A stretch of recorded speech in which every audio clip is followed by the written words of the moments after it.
Hello guys, welcome back to literature information. हम लोग discussion कर रहे थे स्ट्रेंज मीटिंग के ऊपर और हमें पता है कि विल्फ्रेड ओवन ने लिखी है इसको।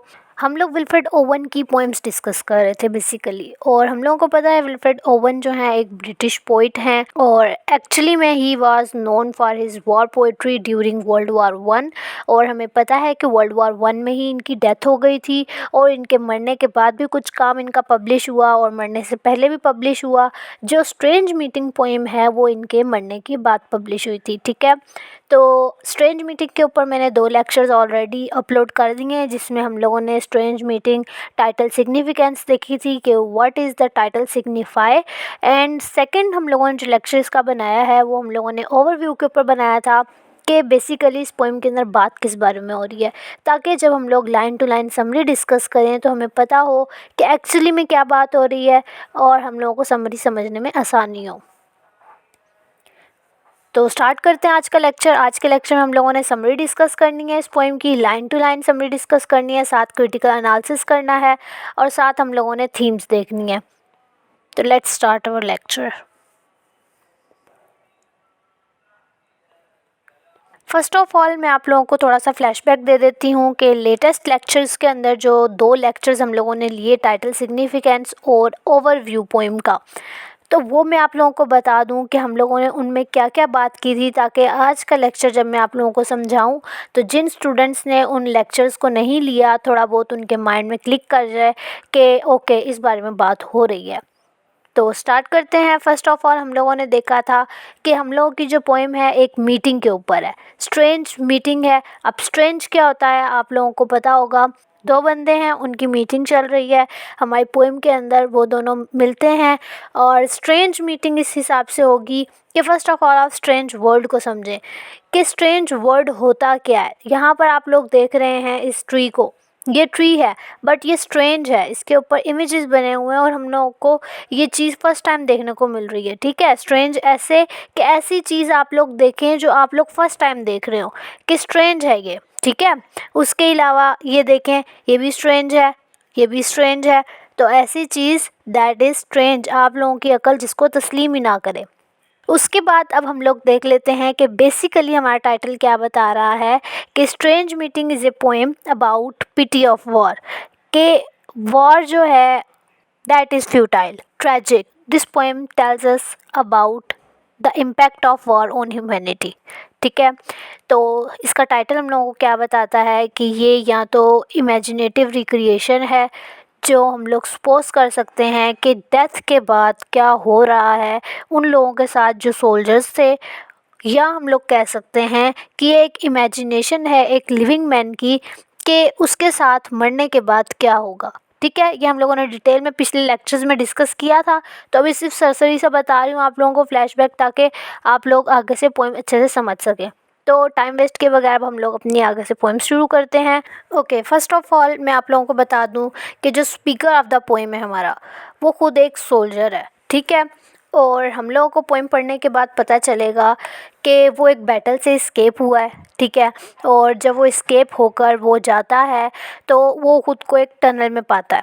ठीक है, टनल आप लोगों को पता है कैसी होती है, गुफा टाइप, गार टाइप। ठीक है, फिर क्या होता है उसका इनकाउंटर एक और सोल्जर से होता है। ठीक है, और फिर उसको पता चलता है कि ये एनिमी सोल्जर है और फिर हम लोगों को पता चलता है, उसको रियलाइजेशन होती है कि ये हेल है। ठीक है, तो इतनी आप लोगों को इन्फॉर्मेशन काफ़ी है आप लोगों के लिए। बाकी हम लोग पोएम पढ़ते हुए आप लोगों को समझाते हैं। फर्स्ट लाइन देखें, it seem that out of battle I escape. पहली लाइन को पहले हम लोग देखते हैं। पहली लाइन के अंदर आप लोगों को क्या दिख रहा है कि soldier is running away from battle. ठीक है, उसको फाइटिंग नहीं पसंद और वो रनिंग अवे कर रहा है, वहाँ से भाग रहा है। ठीक है, फर्स्ट चीज़। सेकंड चीज़ हम लोगों को क्या दिख रही है पहली लाइन के अंदर, आयरनी। फर्स्ट लाइन के अंदर ही आयरनी है। कैसे कि escaping battle only to find a different kind of help, कि वो इस्केप कर रहा है बैटल से, किस लिए, दूसरी किसी सफरिंग के अंदर जाने के लिए। अब हम लोग देखते हैं कैसे एक सफरिंग से निकल के दूसरी सफरिंग में वो कैसे फंस गया। कहते हैं ना आसमान का गिरा खजूर में अटका। तो देखते हैं कैसे होता है। Down some profound dull tunnel long since scooped through granites which Titanic wars had groined। अब इसी लाइन को कंटिन्यू आगे कर रहा है कि पहले तो वो बैटल से एस्केप हुआ, ठीक है, पहुंचा कहाँ, एक टनल के अंदर, ठीक है। लॉन्ग सिंस स्कूप्ड, अब टनल के बारे में बताया जा रहा है कि वो एक लंबी सी टनल है और डार्क है और डल है, ठीक है। Through granites which titanic wars had groined. अब ग्रेनाइट्स क्या है यहाँ पर, ये रिप्रेजेंट कर रहा है स्कॉर्स जो वार ने क्रिएट किए, ठीक है। उसके अलावा यहाँ पर आप लोगों को एक वर्ड दिख रहा होगा, टाइटैनिक वार्स। टाइटैनिक वर्ड से आप लोगों को पता चल रहा होगा एक मशहूर जाना माना नाम है, इसके ऊपर एक मूवी भी थी जिसके ऊपर हम लोगों को इस लाइन के अंदर रेफरेंस दिया जा रहा है हिस्ट्री के ऊपर, कि हिस्ट्री से through out the history violence चलती आ रही है, ठीक है। यहाँ पर ये रेफरेंस के तौर के ऊपर आया है कि जो वायलेंस है उसका रिश्ता जो है वो बहुत पुराना चलता आ रहा है इंसानियत के साथ। एक मैसिव स्केल के ऊपर डिस्ट्रक्शन हुई थी, वेस्ट ऑफ ह्यूमन लाइफ हुआ था, टाइटैनिक उसकी तरफ हम लोगों को इशारा कर रही है। नेक्स्ट अब हम लोगों को क्या बताया जा रहा है, yet also there encumbered sleepers ग्रोन्ड।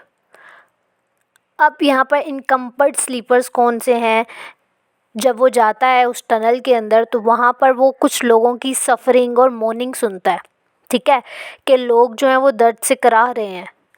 ये ऐसी सोल्स के ऊपर है जिनके ऊपर एक बर्डन है, जो सफ़र कर रही हैं, ठीक है, जो फंस गई हैं, एक तरह की सोल्स हैं जो ट्रैप्ड हो चुकी हैं, वहाँ से निकल नहीं सकती, ठीक है। ऐसी सोल्स से उसका सामना हुआ। उसके अलावा हम लोग ये वर्ड उनके लिए भी यूज़ कर सकते हैं कि वो soldiers those lost in battle, ठीक है। अब ये लाइन भी इसी से लिंक कर रही है इस वाली लाइन के साथ कि too fast in thought or death to be bestirred. मतलब उन्हीं सोल्जर्स की तरफ इशारा है कि जिन लोगों ने, बेस्टर्ड का मतलब होता है कि पूरी जान लगा देना, पूरी एफ़र्ट करना एक चीज़ को हासिल करने के लिए, कि उन सोल्स से वो मिला जो लोग दर्द से करा रहे थे उस जगह के ऊपर, उस टनल के अंदर, जो हार चुके थे, ठीक है। उन लोगों ने अपनी पूरी जी जान लगा दी और एंड पे उनको कुछ नहीं मिला और एंड पर यहाँ पर पहुँच गए, ठीक है।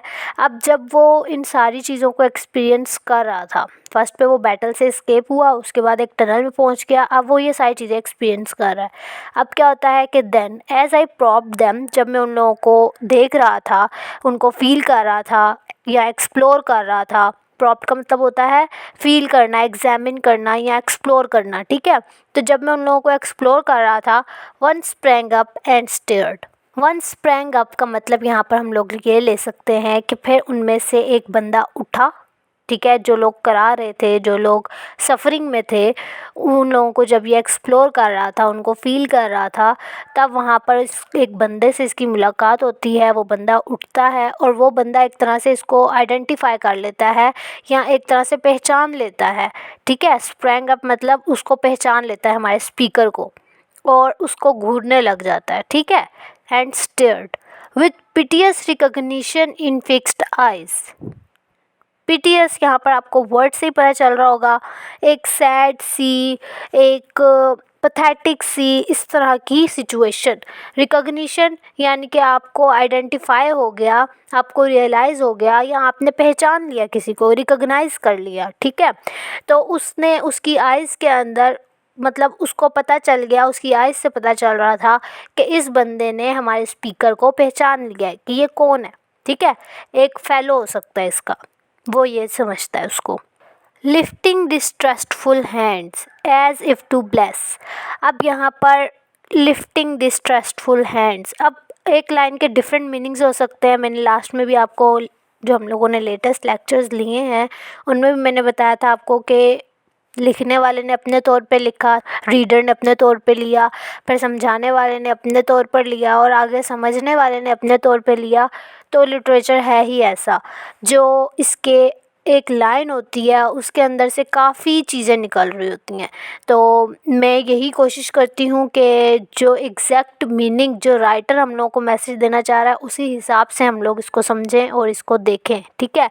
तो यहाँ पर अब इसके कई मीनिंग्स हो सकते हैं। डिस्ट्रस्टफुल हैंड्स, या तो वो जो बंदा था अब जिस तरह बताया जा रहा है कि lifting distressful hands as if to bless, एक तरह से वो अपने हैंड्स जो है वो सैड होता है और वो अपने हैंड्स को उठाता है। अब ऐसा लग रहा है जिस तरह ब्लेसिंग देने के लिए, बट ऐसा नहीं है।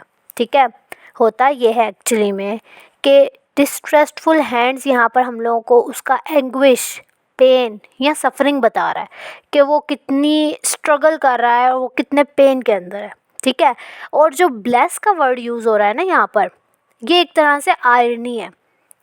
आयरनी क्या, कि no true blessing only mutual suffering, कि कोई ब्लेसिंग नहीं है यहाँ पर, सिर्फ हम लोगों की म्यूचुअल सफरिंग है।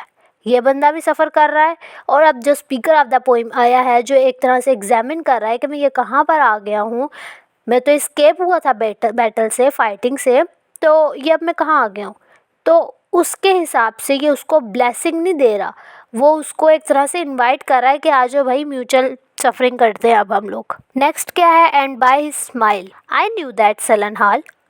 अब स्पीकर ऑफ द पोएम क्या कह रहा है कि उसकी डेडली स्माइल जो थी, जो उसकी पेल स्माइल थी, डेडली स्माइल ये नहीं कि उसकी बहुत ही खूबसूरत स्माइल थी जिस तरह हम लोग ऑलवेज़ यूज़ करते हैं ना, क्या डेडली स्माइल दे रहे हो।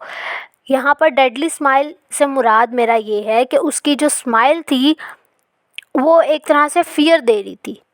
ठीक है, उससे उसको एक रियलाइजेशन होती है। इस सेंटेंस के अंदर उसको क्या रियलाइज़ हो रहा है कि वो कौन सी जगह पर है।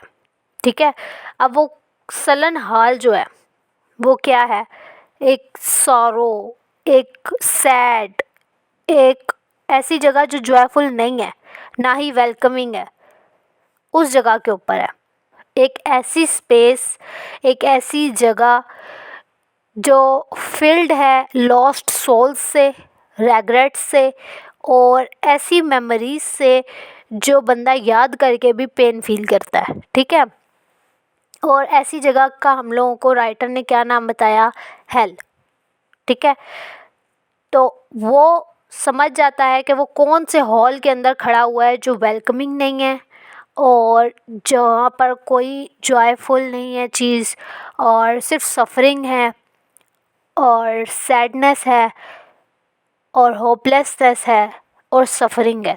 ठीक है, अब आगे क्या कहता है, बाय हिज डेड स्माइल। पहले उसने कहा एंड बाय हिज स्माइल, अब उसने यहाँ एम्फेसाइज किया डेड स्माइल कि बंदा मर चुका है। आई नो वो स्टूड इन हेल, यहाँ पर बकायदा बता दिया। अब अगर आप लोग ऐसे भी पोएम रीड कर रहे हो ना तो आप लोगों को पता चल जाएगा किस बारे में बात हो रही है, लेकिन क्योंकि हम लोग लिटरेचर के स्टूडेंट्स हैं और हम लोग क्रिएटिव इमेजिनेशन हम लोगों का हक है करना और हम पर फ़र्ज़ है करना, तो हम लोग इसको थोड़ा सा डिटेल में पढ़ते हैं। एक एक वर्ड का मतलब हम लोग डिटेल में जानने की कोशिश करते हैं, तो इसीलिए एक एक लाइन को, एक एक वर्ड को मैं एक्सप्लेन कर रही हूँ। तो यहाँ पर अब हम लोग वैसे अगर ओवरऑल पढ़ें और मैं पढ़ के सुनाऊंगी भी आप लोगों को ओवरऑल, अभी तो हम पोएम के तौर पर ले रहे हैं ना, फिर आगे मैं आप लोगों को एक स्टोरी की फॉर्म में समरी के तौर पे सुनाऊंगी कि बेसिकली इसमें अगर हम लोग जब समझ लेंगे ना इसको, तो उसके बाद हम लोग फिर जब इसकी रीडिंग करेंगे तो हम लोगों को और अच्छे से समझ आएगी। ठीक है, तो अब यहाँ पे वो क्या कहता है कि बाय हिज डेड स्माइल, यहाँ पे उसने खुद ही बता दिया कि बंदा मरा हुआ है, उसकी डेड स्माइल जो है उसी से पता चल गया, रियलाइजेशन हो गई है उसको कि ये हेल है। ठीक है, रिवीलिंग ऑफ ट्रूथ है उसकी dead smile.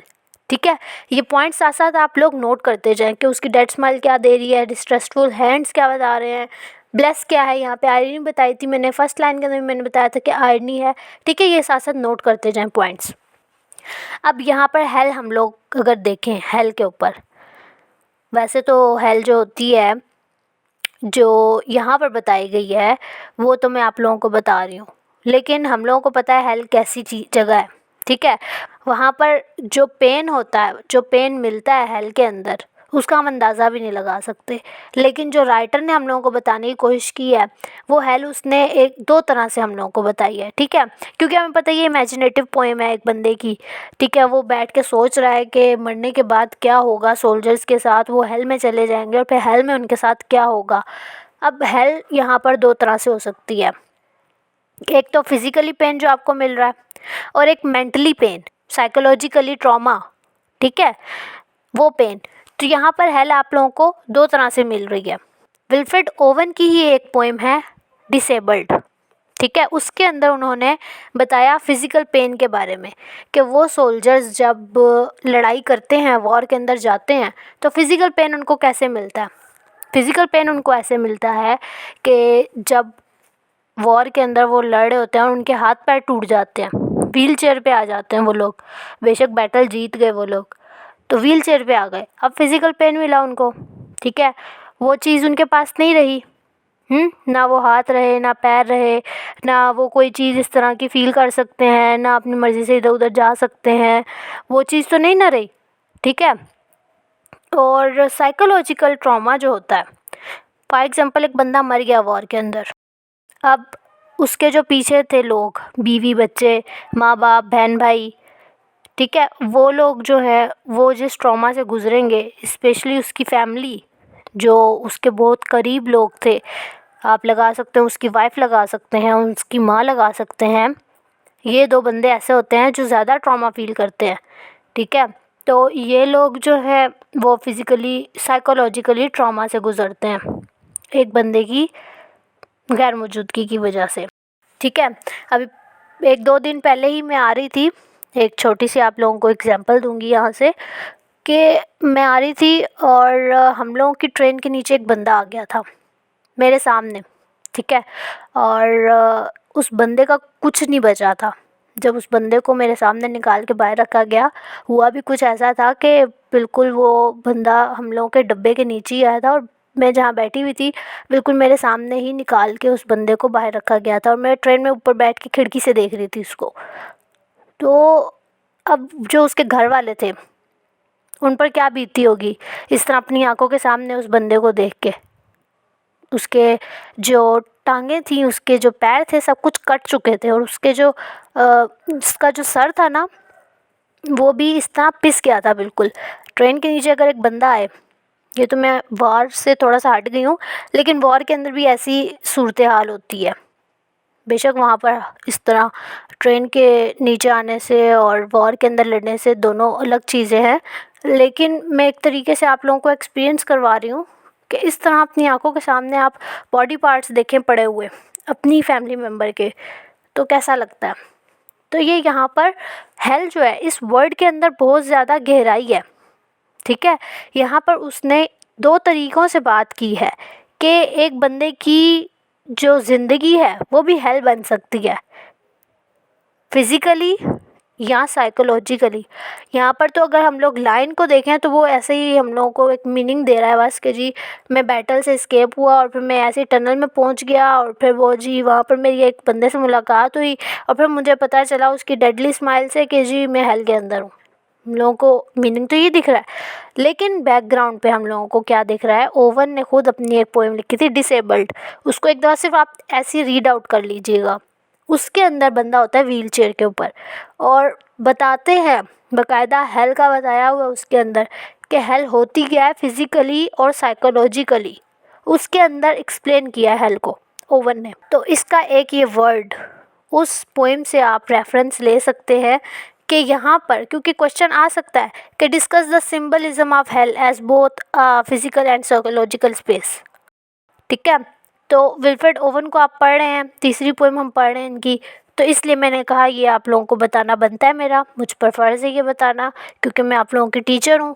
As a teacher मेरा फ़र्ज़ बनता है कि मैं आप लोगों को गाइड करूँ। तो आगे आप लोगों की मर्ज़ी। इसके लिए अगर आप लोग हेल के लिए रेफरेंस यूज़ करें डिसेबल्ड पोएम का, तो आप लोग अच्छा इम्पैक्ट डाल सकते हैं, ठीक है।